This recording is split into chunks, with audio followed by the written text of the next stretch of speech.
Hey, Gabriel, Hey, Gabriel Jose. where are we today?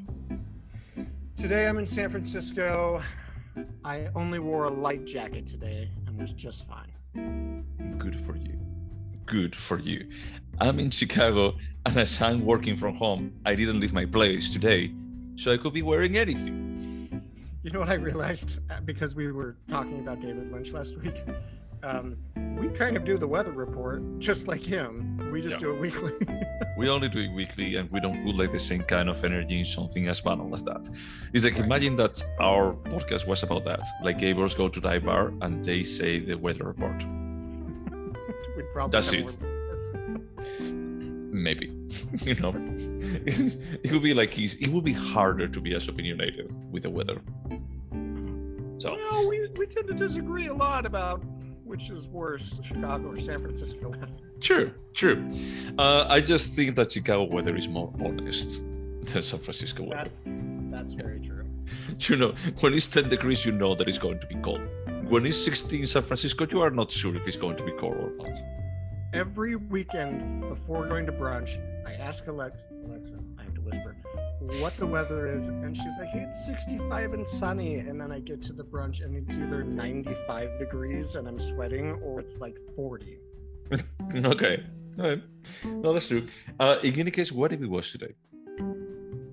This was your pick, and this is another movie I can't seem to remember the title to. It's Long Day's Journey Into Night. Correct. Not to be confused like I did with the famous play of the same name and the famous movie starring Katharine Hepburn, which runs 2 hours and 50 minutes, and I watched 1 hour of. Furious, you picked a 3-hour movie. I swear. I mean, the thing is, like, I told you like many times about this movie. No, you did. I'm angry at myself. The thing is, like, I even like saw it in Canopy when I sent you. It's like, hey, it's on Canopy. It's like, oh, they also have like the 60s movies there. Should I say something to Blake? It's like, no. I'm pretty sure that he remembers. That was a problem though, because when I searched Long DA, the 60s film popped up as the first suggestion, and the other one wasn't even in the search results, and that's what tripped me up. It's fine, not a big deal. Guess what we're watching next week? I was going to ask, is like, was it good, at least that hour that you watched? Yeah, I really did consider asking us to watch it, but I have another film in mind for this week, so. Okay, no, I told you, man. Actually, I'm going to be like just adding it to the to watch list, so we don't forget about it. Is 68? Somewhere around there. It's interesting though, because it's in black and white. That's true for that time. Well, late 60s they still had like a lot of black and white cinema. But yeah, you gotta guess. We didn't watch that. Only one of us watched that, and not even complete. But this was my pick. The reason why I picked this one is because we were talking about Eraserhead like not too long ago, and about like the idea of the whole movie being a dream or being a nightmare. And I watched this movie like 4 years ago when it was on the cinemas, and I was mind blown. I have to say it. I went with it. It's like, good, it's going to be like one of these like RC movies that it doesn't make any sense. And I just left like, this is not perfect by any stretch of the imagination, but this is experience to watch. It certainly was. Experience in whatever sense. So I insisted you for 4 years to watch it, and now finally I got to watch it. I got you to watch it, yeah. But what is this movie about?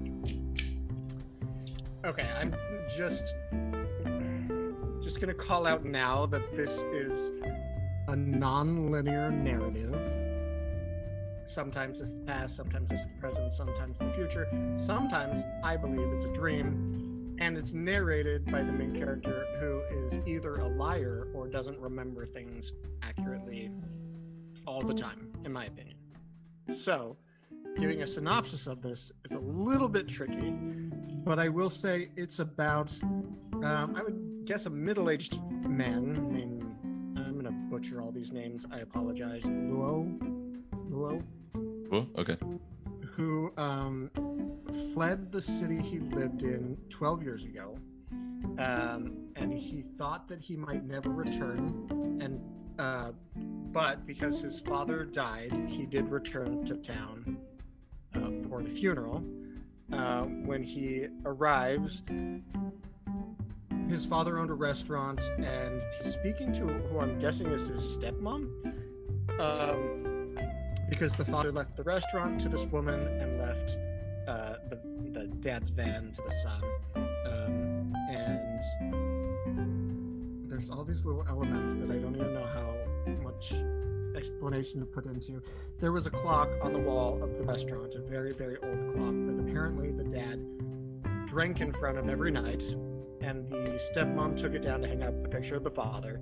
So the son's looking at the wall clock, turns it over, and there's a picture, a very old picture of a girl he... Oh, yeah. Yeah, a girl he fell in love with a long time ago, but remembers very little about. And he starts to wax in the voiceover narration. He starts to remember things that happened when he lived in that town. He remembers his friend Wildcat, who all of these people seem to be like non-violent criminals, in my opinion. And his friend Wildcat used Luau's name to make a very dangerous trade. And it seemed like Luau had to leave town partly because he was being looked for by whatever trouble Wildcat got him in using his name. So again, he finds this picture of this girl that he fell in love with. He remembers very little about, and we start to go on an adventure where he basically not an adventure. We start to, in my opinion, go into his memories, accurate or not, as he's kind of driving around, and we learn more and more about this girl. There's something written on the back of the picture. Turns out it's like an inmate number at a women's prison. He goes to the women's prison to say, hey, did you send this picture to a restaurant?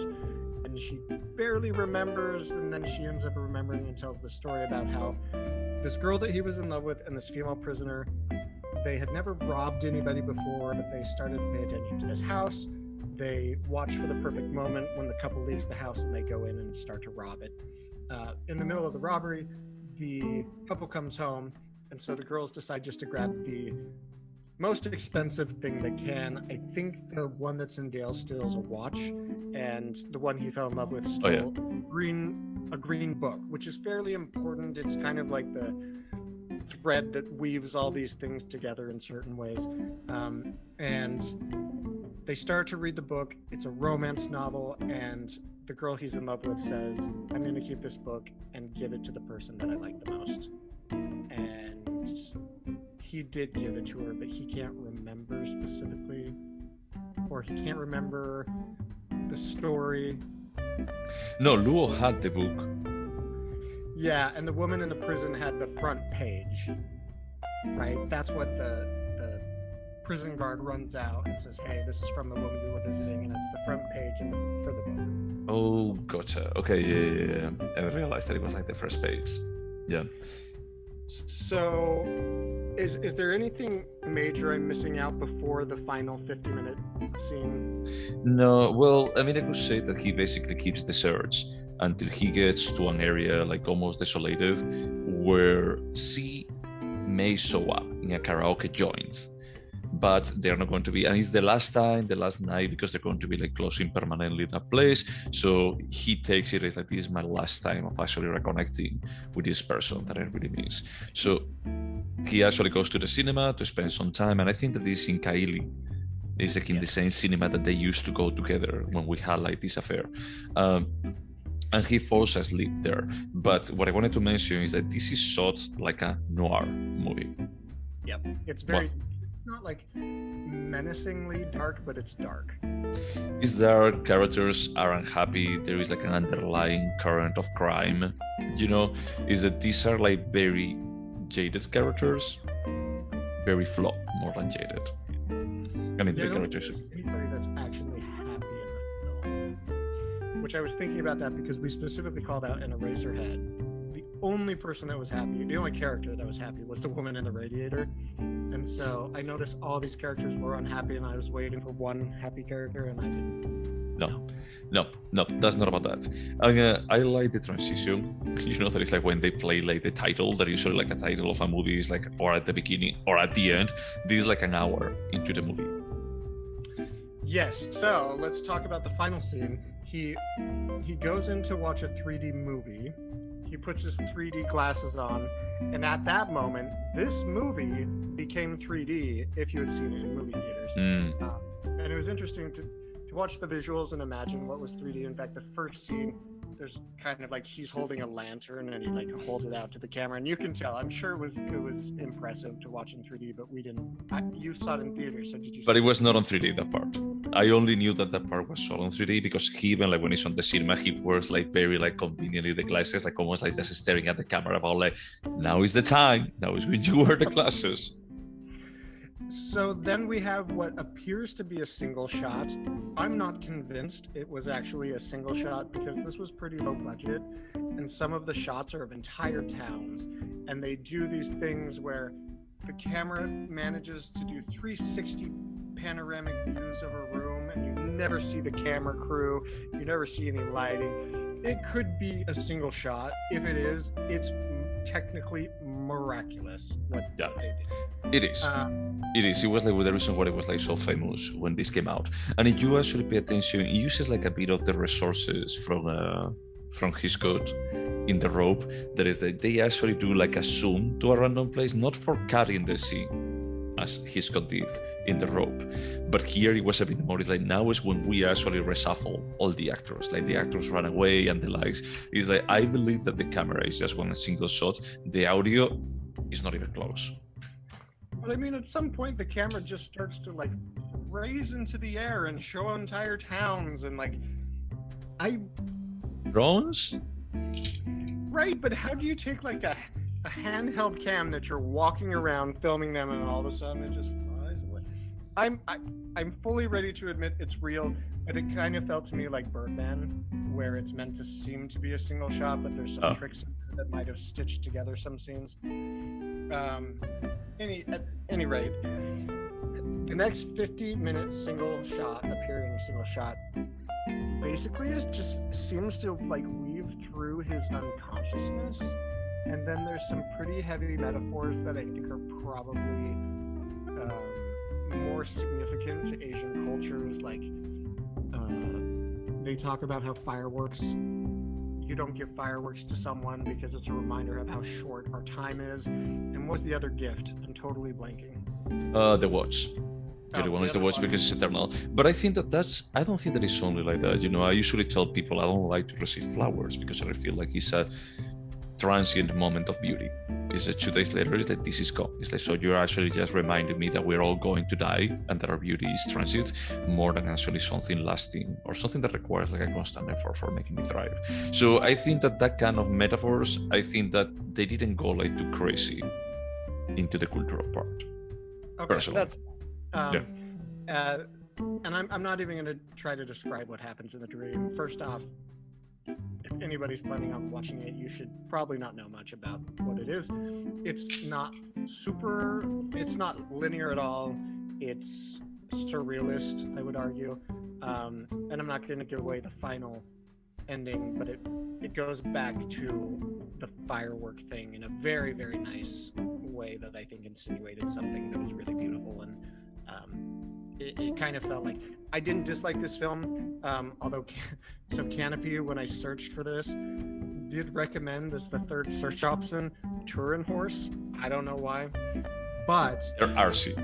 This was not as hard to watch as the Turin Horse, but the payoff I thought was extremely beautiful, very poetic, and I enjoyed it a lot. And I think that's all we should say about the synopsis. Okay, no, that's fair. So the thing that really like let me like mind blown when I watched it, not only about like the technical aspect that I felt in there, you know, I felt it's like this is a powerful way of actually just shooting a dream, you know, and especially how many times they will have to repeat it because they even have horses around. That is like probably when you have like live animals, you have kids and you have live animals, is that this cannot be an easy thing to shoot. But what really impressed me, and I wanted to mention this earlier, is that you were talking about like the metaphors. I feel like they are not so cultural relevant. What they are like are direct metaphors about everything that we are giving on the first act of this movie. It's like a rearrangement of the elements that we are seeing or told in the first part of the movie, you know. So we see like the first part is that he starts playing ping pong with a kid, and on the second part, on the first part, they actually talk that is like, hey, what if we have a kid? He said, well, if I have a kid, I hope that it's a boy. He said, oh, what will you do with him? He's like, I will train him and I will play with him ping pong, you know. So it's a bit more of a desire, you know, like things have like a pretty weird logic, and they embrace that weird logic, similar to Eraserhead or other David Lynch movies. But they do it like with a beauty of, this is how I wish that my life have played out, how I actually still find my love, how I actually have this kid, how I actually find happiness and help people along the way, even if I'm like so broody as I am. Yeah, I can agree, and I know that fireworks in Chinese culture are very important, and so I guess I just made the assumption that like that's a common saying, is that fireworks are a reminder of how short our existence is. But yeah, I don't think we missed out on anything for sure. Yeah. And I agree. I think I actually saw a movie, I can't remember if I mentioned it on the last podcast, called Memoria, starring Tilda Swinton, which interestingly enough only plays at one theater at a time and will never have a Blu-ray or be streaming. And it's actually kind of interesting the way they're playing with memory, because like if you saw this film, it's a memory, and once I kind of connected that, I feel kind of dumb I didn't connect it earlier. I'm like, oh, that's interesting. But what I meant to say is that film was extremely poetic and I didn't quite get it. And I felt the same about this. It's extremely poetic, the things that you watch, in my opinion. It's beautiful, the aesthetics are incredible, and I didn't quite get it, which is not a bad thing. But I don't know what, you know, if anything, the director was trying to say. Maybe he wasn't trying to say anything. He was just bringing the idea of memories and regret and searching for a past that's missing, and like something we all experience to some extent at some point in our lives. Yeah. And that's enough for me. It was a really, really interesting cinematic experience. Yeah, I mean, same thing for me. It's like, I don't know if everything needs to be like completely making sense. For me, it's a bit more of a story, as you say, about like regrets. And I love like the first sight is like a traditional noir movie.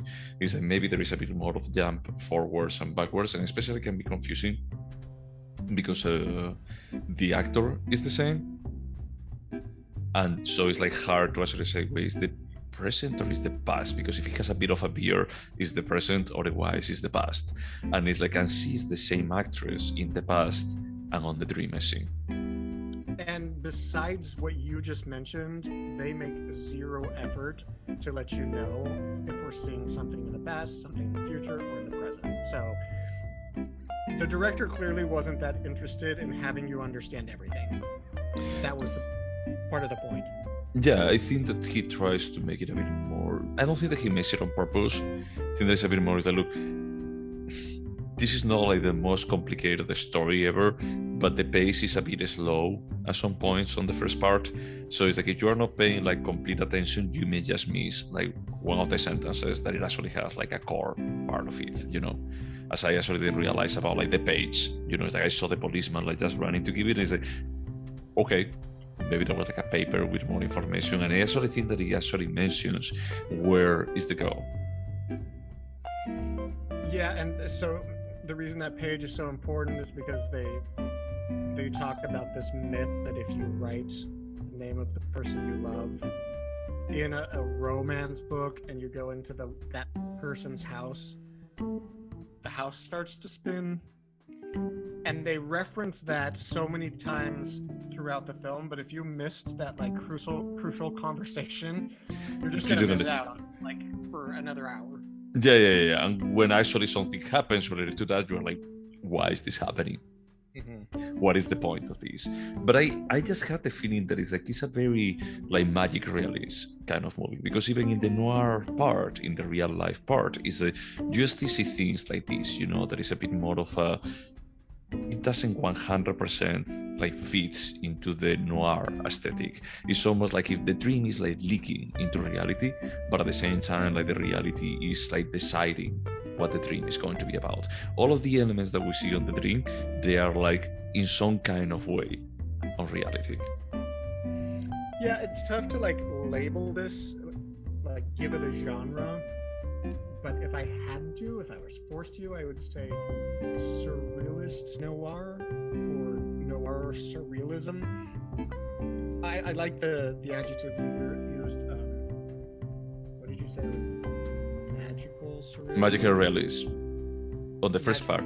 Yeah. Without being sensational, there's no like extreme drama. It's kind of a slow boil, which is absolutely pleasurable to watch and interesting. And I don't know if I was this or As Is the Purest White first, but I remember that it was like almost like back to back, and it was like, oh my god, I'm missing like a lot of amazing Chinese cinema. There has to be like way more amazing stuff.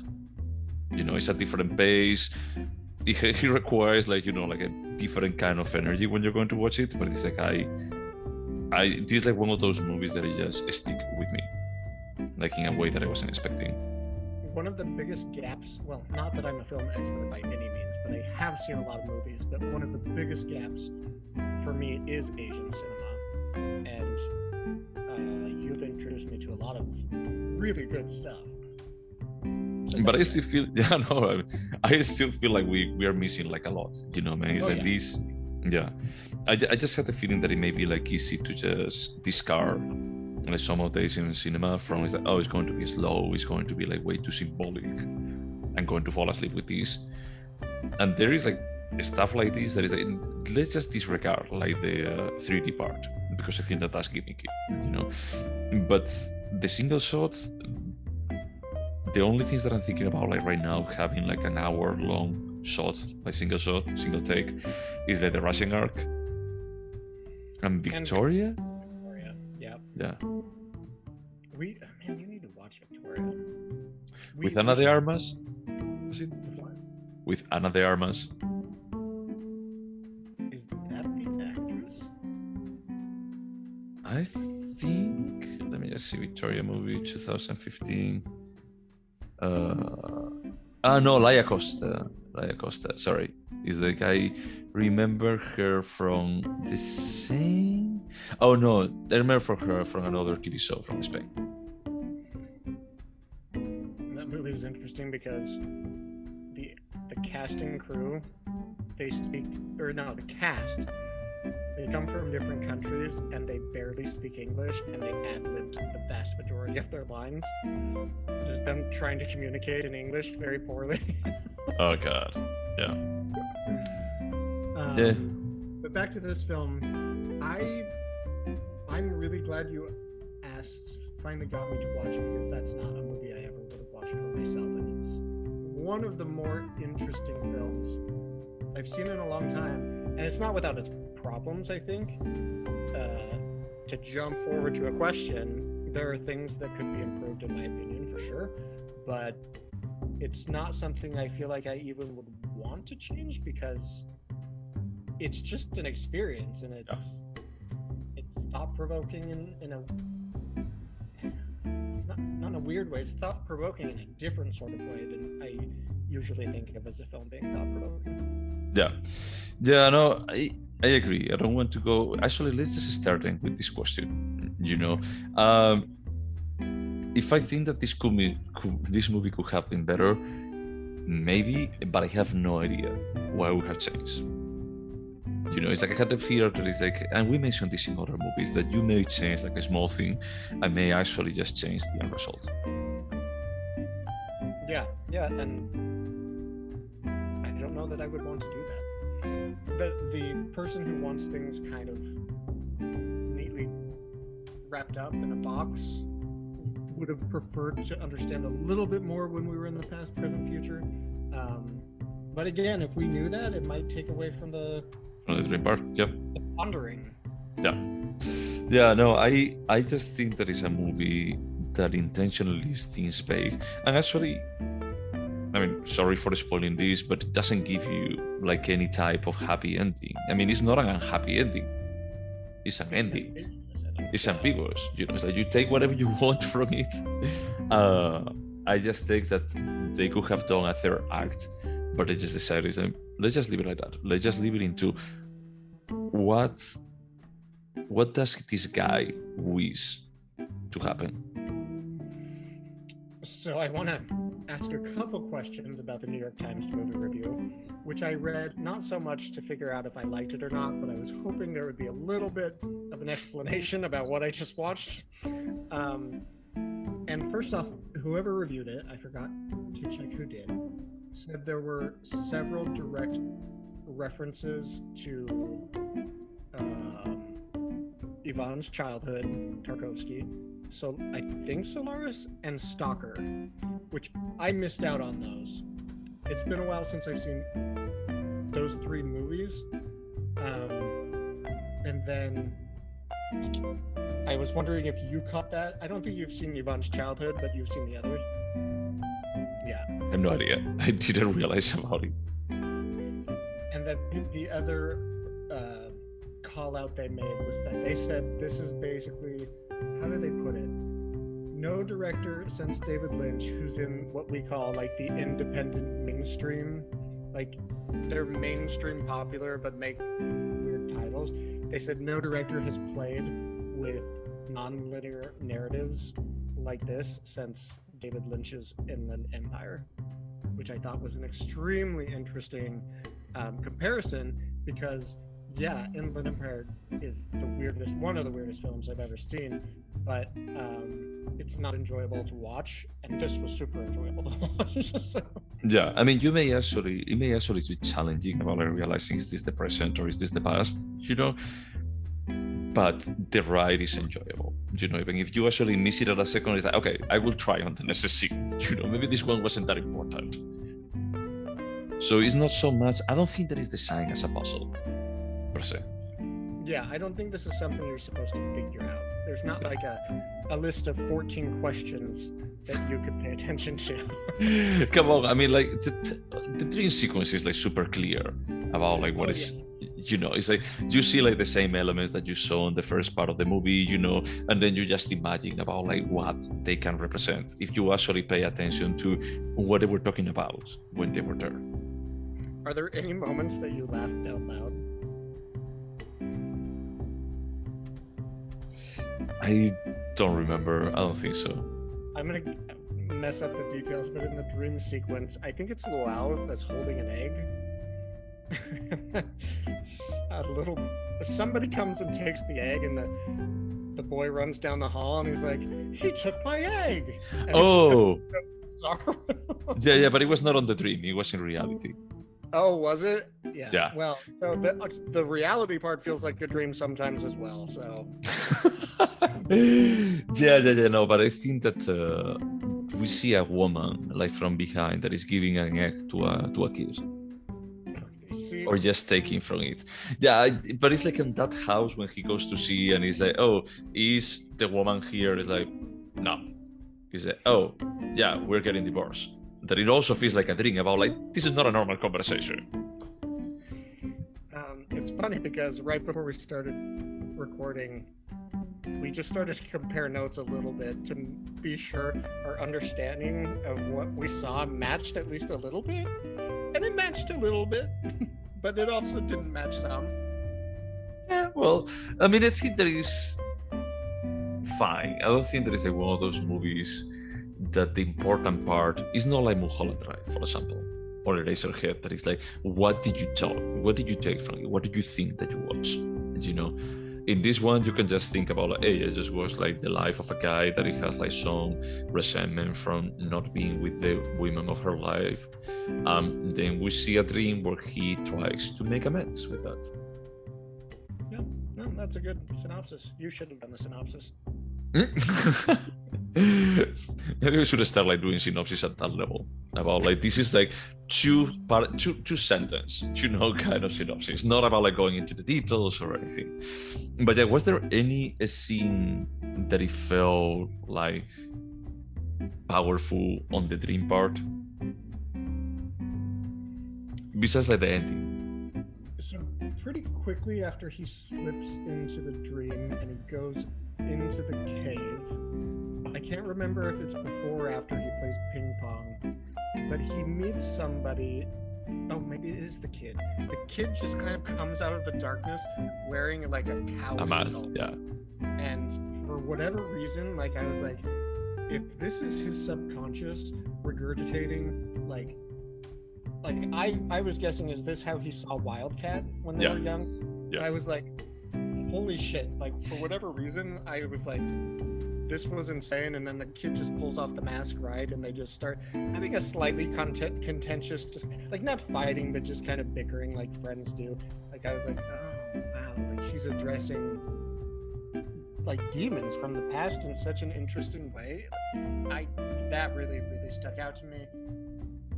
And then there was one other scene, but not in the dream part, where the girl in the green dress is like resting up against his shoulder, and he's talking to her, and she just doesn't react at all, and he's clearly talking about things.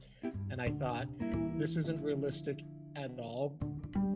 In terms of like, do people act like this? I don't think they do that much, but I thought like this is like why cinema kind of elevates life in a slightly non-realistic way. Yeah. So who was the one that he was eating the apple? It was Wildcat. Oh yeah, that's the scene. That was Luau, right? I was Luau. I thought that it was actually Wildcat. That it was like even Luau thinking about when she used to be with Wildcat. It very well could have been. Yeah, I don't know. The other scene was like a bit like, this is a tad too long for me. Like when he's eating like the apple, you know. It was aesthetically, it's like this is like one of those movies that you could print like almost any single photogram and you can just frame it. It's gorgeous to look at. Remind me who I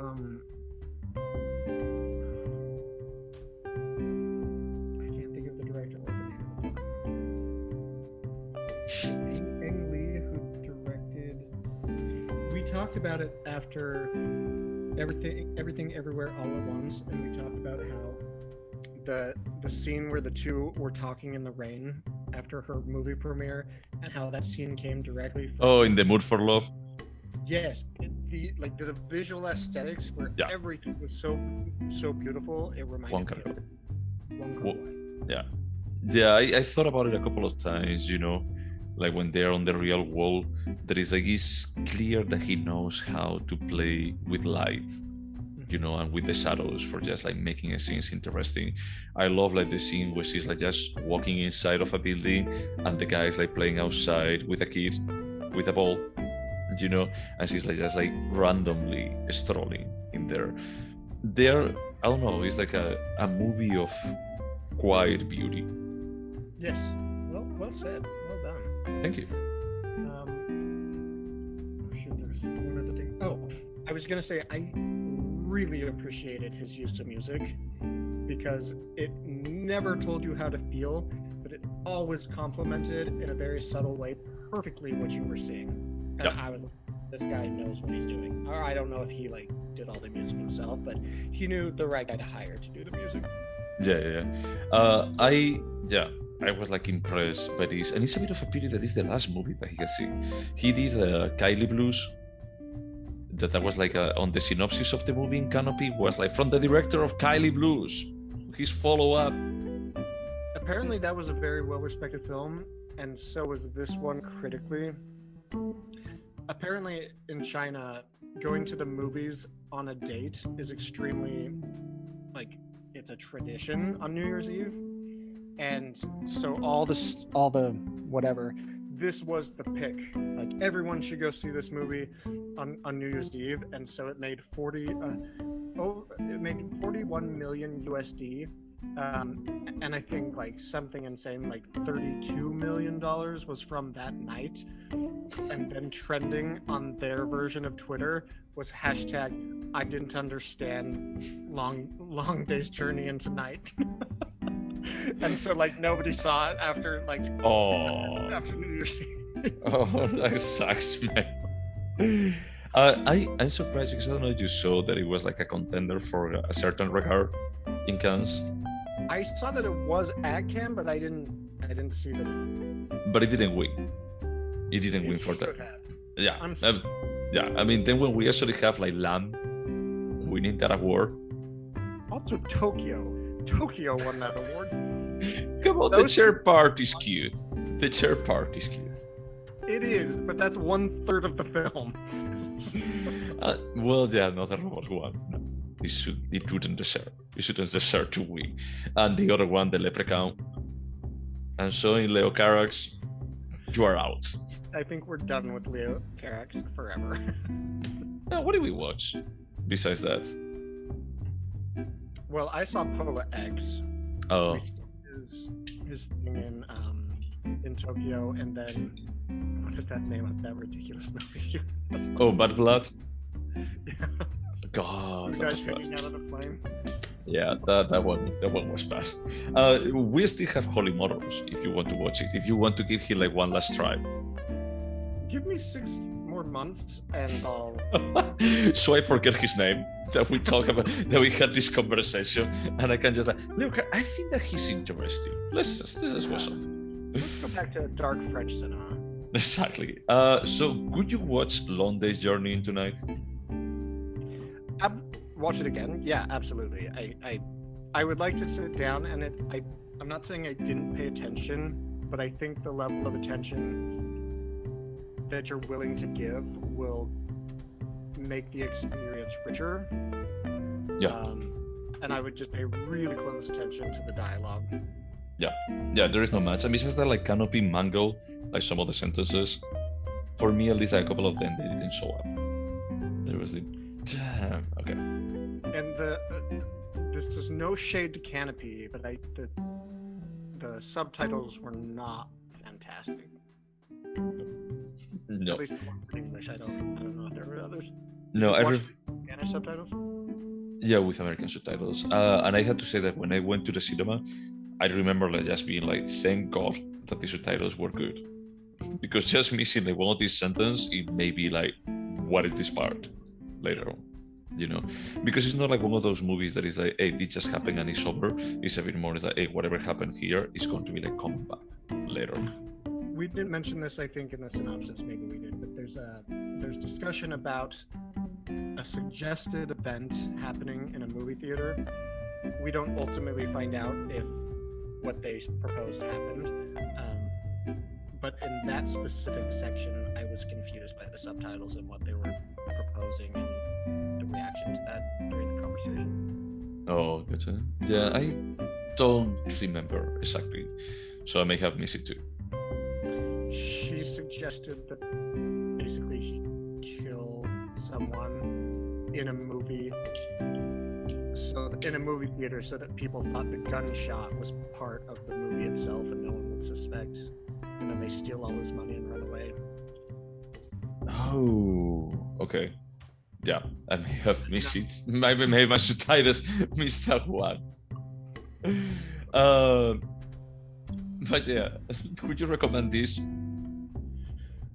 I would recommend it, and this is gonna sound so pretentious, but if like I met you for the first time we met, actually, we bonded over Michael Haneke, I would recommend this film to someone like you.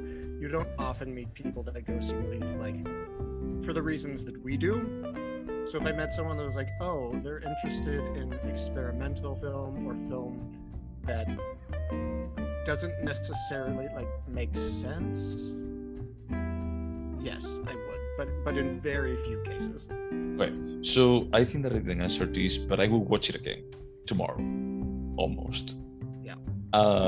And if I would recommend it, I would recommend it to anyone, but not because I think that they will enjoy it, but because they would actually be a bit more of a criteria about like, are you worthy of just keep having a conversation or friendship with, you know? Because if you cannot appreciate something like this, and you tell me, say, look, it wasn't bad, but I was expecting more explosions. They said, let's just move on. We have better stuff to do with our lives. Can I suggest you add that criteria to your Growler profile? Be like, please don't woof at me until you've seen this movie and tell me what you think.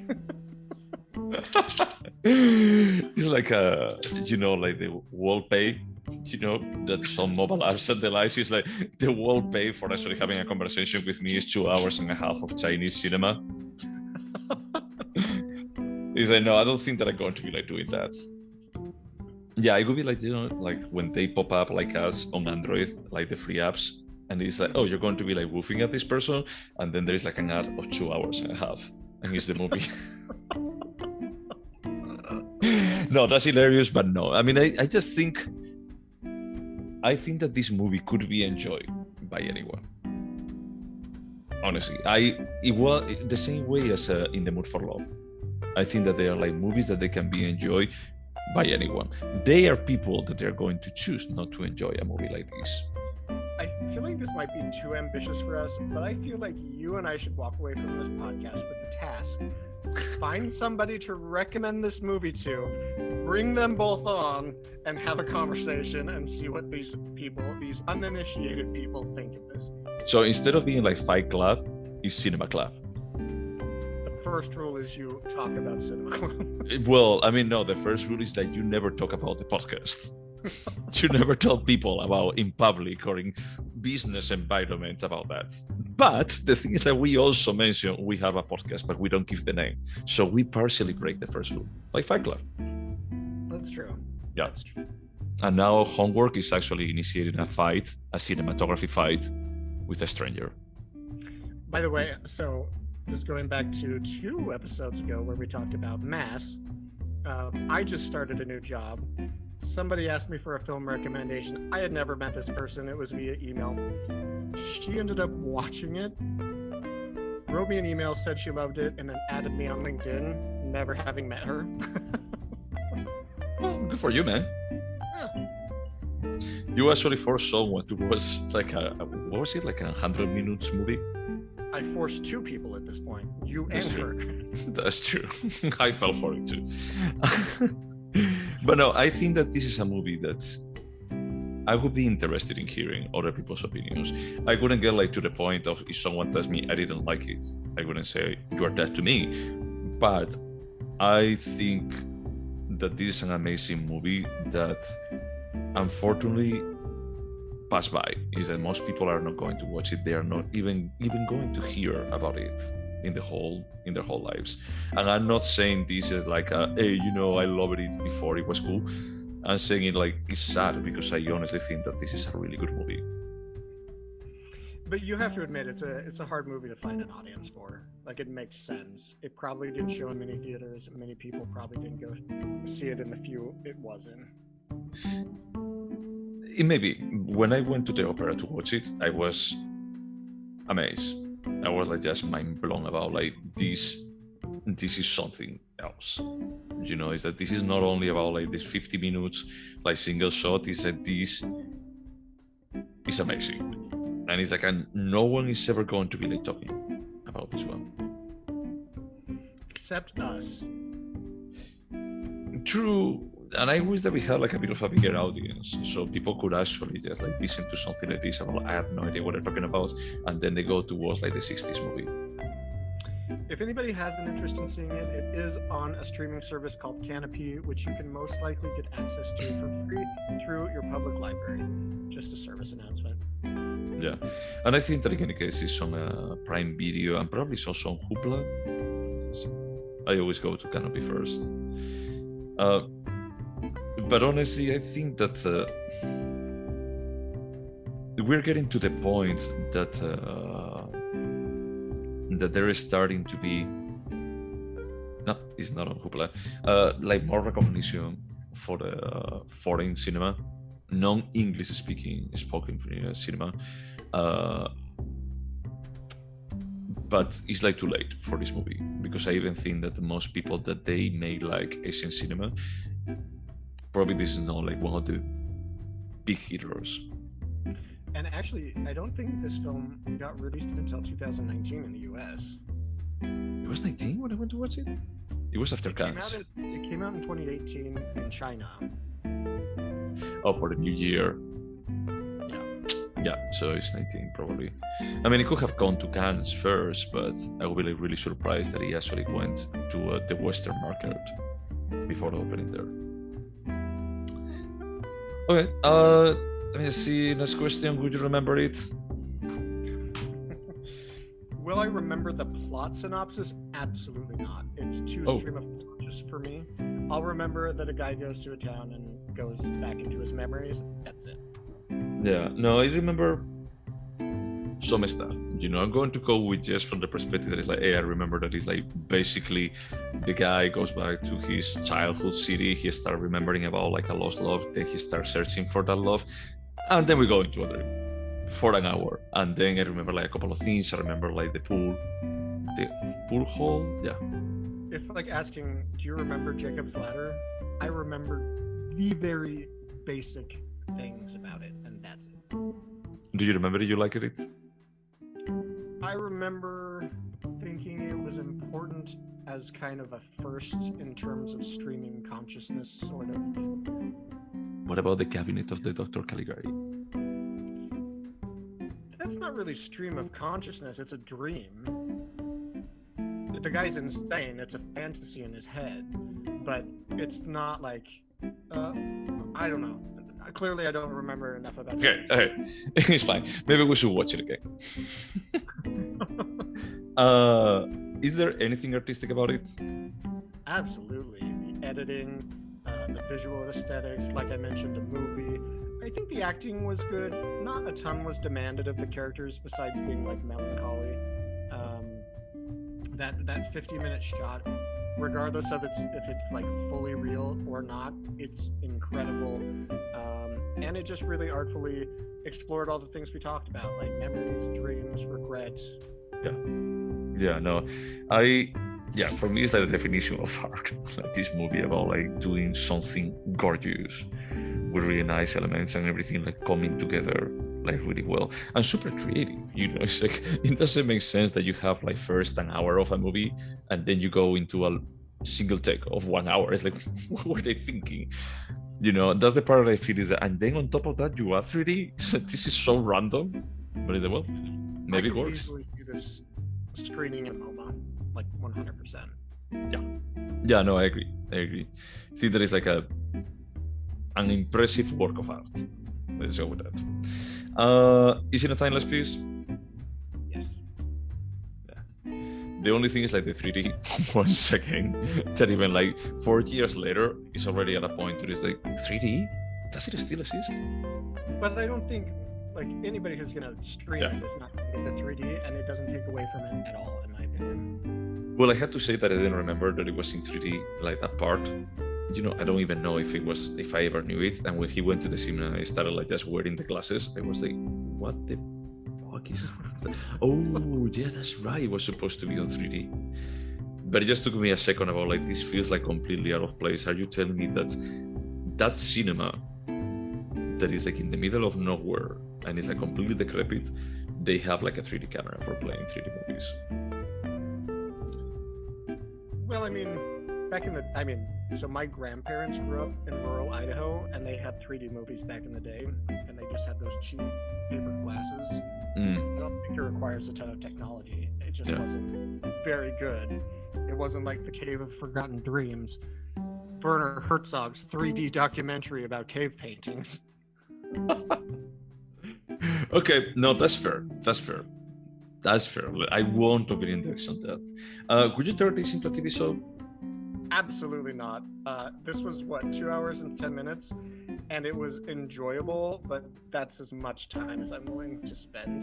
And if I imagined like this being, let's say, a 6 1-hour HBO miniseries, I wouldn't be able to even comprehend like what happened last week, what's gonna happen. No, I think that the way why, or one of the reasons why this works so well is because it's that antithesis or that juxtaposition of the two different stories, like the different genres, and about like just seeing that very stylized, like pretty well put camera, like perfect shots, and then you go into the other part that is a tiny bit messy, that it feels a bit more like, hey, now you're part of the audience, now you're actually flying over the village, and just traveling around like a weird night in this isolated village in the middle of nowhere. I do think it would be kind of like cool in a Twin Peaks sort of way if it was a 6 1-hour miniseries and the first 5 hours were in reality, and then all of a sudden the final episode is fully a dream in 3D. That would be cool. It would be cool, but I don't think that I would want to watch it, because honestly, it's like, this is 2 hours, and I said earlier, it's like, we don't appreciate like quiet beauty, you know, and slow cinema. I appreciate it. I wouldn't make this any longer. Yeah, I agree. I don't think that I would be like just thinking about like, hey, it's Tuesday night. Is there anything that it comes out on Tuesday night that we should watch? Like, yeah, Long Day's Journey tonight. Is that I'm good. This is not like what excited me about like just turning on the TV. This is having more of a self-contained experience. Let's just watch happy endings again. Yeah, that's true. Yeah, perfect length. So before we score these, do you have any movie that you would want me to ask if I remember? Yeah, tell me what you remember about Bad Blood. Damn. Okay, that's a good pick. Damn you, Leo Carax. Even when we are not talking about you, I hate you. Let me just think. I remember a scene. This is Julia Binoche, the girl. Jesus Christ, this movie, I forgot. It's Julia Binoche. I remember like in a scene that he's saving, and he starts saving him, and he cuts him. I remember another scene that he's basically living with his uncle, and he's a bit more of a thick guy, and he's wearing like a wife beater t-shirt, and they live in this apartment that is like all windows to the street. And I don't know if he actually, the main character, murders the uncle, and Julia Binoche sees it from outside. And then I remember the plane. The plane I remember, and wasn't there also something about an opera singer? No, that was Diva. It was another French movie that we watched. Yeah, so the answer for me is I don't remember jack shit about that film. No, come on, you remember the one with the plane that she actually just faints, and then he starts like just walking back, he catches her, and then he actually just like block her up, and they just drop, and there is this scene that he's looking up, and it's like perfectly designed for, it's like, this is the screenshot that I want to print and frame. Yeah, you have to answer no. The answer to this is no. You do not remember Bad Blood. No, I don't. And probably there is a good reason why I don't. You know, that is like my break just saying is like, there is nothing here to be remembered. Oh, but we have like the title in French. No? Well, what is it called in French? God, no. What is... I don't remember. Was he like Bad Blood? Here, let me look up videos here. Haven't done that in a while. Searching for Leo Carax. Your brain has blocked me. Mobile Sun. Yeah, Mobile Sun. I take it back. I liked Annette.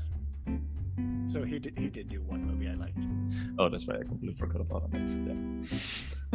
Yeah, yeah. Annette was cool. That's true. Annette was cool. It was a bit more like palatable, or made a tiny bit more sense. And yeah, Oh, you know something interesting? We never recorded about Bad Blood because it was like the next to last movie that we didn't record. Oh, interesting. Well, let's watch it again. I think that I already remember enough for just knowing that we shouldn't. But no, let's just go with that. With no, I don't remember it. I only remember the progress. That's it. So should we score Long Day's Journey tonight? Yes, this was your pick. So I score first. I'm giving it an 8. Okay. And I debated a lot, and I even like brought it a second ago. I'm going to go with an 8.5. I figured you would like this a little bit more than me. Yeah. And it's not that I didn't like the film at all. Yeah. I mean, it's an 8. It's a pretty good score. Yeah. I mean, it's not 8.25, but it's an 8. It's not even like an 8.25 as much. Just saying. But no, for me, it's like I think that there sometimes we talk about like cinema, like movies being important. I feel like this is a movie that is not important, but it should. Yeah, I can see that. I feel like this could be maybe not a film that's studied in film school in like 15 years. It's like, hey, this is some of the cool shit that was happening in the 2010s. Yeah. No, that's fair. That's fair. But maybe it's not going to be like as memorable as other stuff. But I can tell you, in 10 years, I will remember that I watched this movie. I won't remember that I watched Everything Everywhere All at Once. Let's end the podcast on a nice note. Okay. Okay, that's fair. But yeah, no, that was good. So what are we watching this? We're watching a little bit of a random choice. We're going to watch a film called 9 Days. It came out in 2020. It's the only feature-length film of this director, although he has a number of shorts. And the reviews were really good when it came out, and I always meant to see it in theaters, but it was 2020 and the pandemic was weird, and I didn't make it before it left theaters. And then I came across it on a list of movies you should check out. So I was like, yeah, let's check it out. Okay, man. Yeah, looking forward to it then. And to all the audience out there, well, thank you so much for putting up with us. Go watch this movie. Anything else? And you don't have to wear your mask on airplanes now, apparently, so there's that. I mean, it would still be good if they wash their hands. Right. Wash your hands still. Bye.